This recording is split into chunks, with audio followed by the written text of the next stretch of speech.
Hello, welcome to Studio Check-In. I'm just arriving into the studio now and I have a few things to take care of, and I just want to remind you that in Studio Check-In we are focusing on what's on my table, so like what I have on the go, and one decision I have to make about that, and a lesson for you. So today I am going to be unwrapping the sculpture that I've been working on for the last couple of weeks. Just a reminder, I usually start with a bit of a plan. I am making a cylindrical-ish type shape. You'll see it in a second. I do a lot of prep work. Well, not a lot. I do some really rough sketches. That's what I did this round. And just a reminder, I'm using cedar, real pieces of cedar, and I made some ceramic bisque molds in order to take some impressions off of it. And what else? I am doing the whole thing in slab. So the piece is pretty big, and I'm going to take off the layers of plastic that I've been using. So I dry things in a kind of a specific way, and when I have work like this that I need to dry slowly, I make sure that I have at least a couple layers of plastic on it. This piece also is sitting on a wooden bat on the bottom, and there's a piece of plastic first, and then a towel, and then the piece. And I have the whole piece has been wrapped in towel. So, in two of them actually, and they're damp, okay? So my next step is to dry these and replace them. So I usually have like 4 towels. I've got 2 on the go for each thing. So the piece is no longer movable. So when I put it to dry, when I first started, I could still move things around, and but now I have to go to the next step. So the piece has these protrusions on it, or these extensions of hands. Some of the stuff is relief and a lot closer in, and I am going to be picking it up, and I'm going to be doing so really carefully when I do that. The reason I need to pick it up is that it is not at the bone dry stage yet, and once it's there, I am not going to pick it up and grab it like that anymore. I have to be really careful. So probably at that point I'll need help. But today I'm going to lift it and move it, and I'm going to change the surface that it's on.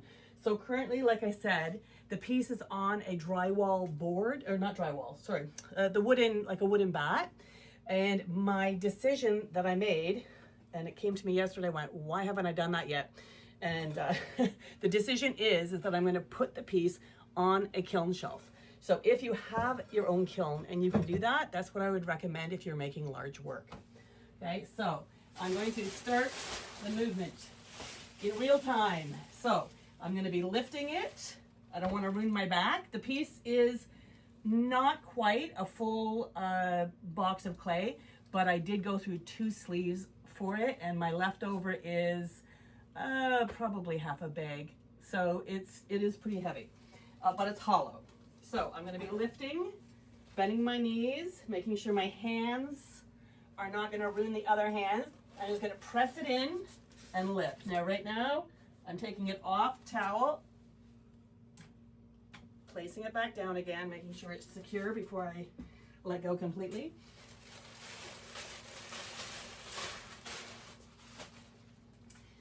Switch it out. So this was the board that it was on. And I'm switching it now to the kiln. Now, I could leave it on the towel, but if I did, I'd have to burn the towel. So I'm not going to do that. I'm just going to leave it on there directly, and I'm going to start with the next stage. So here I go again, lifting and placing on. Making sure my hands are not in the way of the hands. Okay, it's on, not centered though. It would be interesting to weigh it. I could probably weigh it just by using the minus of what I have left over, but it's pretty heavy. All right, so it has, these are some other things I did to it for the project that we're doing. We're going to be stacking them, and so there's a hole at the top and the bottom of it. I also put handle holds here so that the piece, after it's bisqued and when it's finished, can be lifted that way. So now I have to start the covering again. So I'm just gonna run to the other room and get more towels.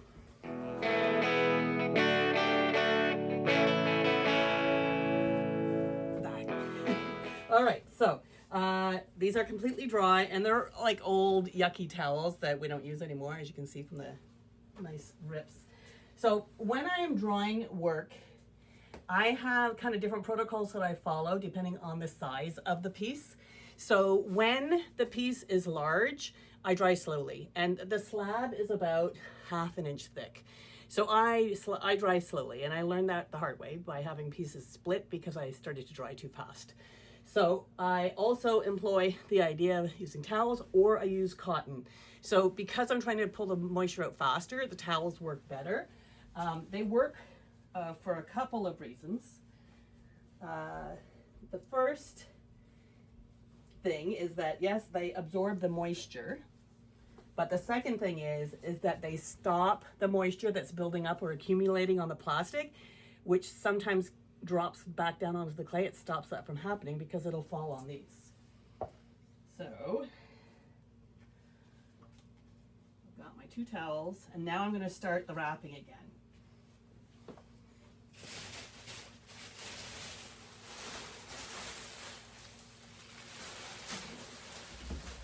One on top.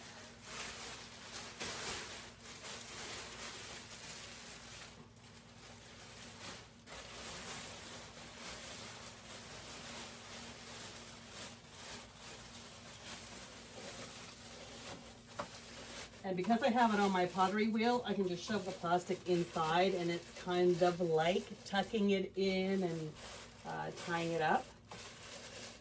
I have to make sure I never turn on the wheel at this point. The other day, I did film it going really slowly, and that was a bit scary. All right, so it's good. I could pin these off. I may or may not. Oh, there's a little bit of leftover plastic, so I will do a little snug kind of a knot, but not really a knot. That'll hold, maybe. All right, so the piece is set and ready now. I'm gonna come back to it in a few days. I had meant to come back to it like after 3 days, and I didn't. Christmas came and it was kind of busy, so I didn't do anything. So now I will just hang these up right near my table here.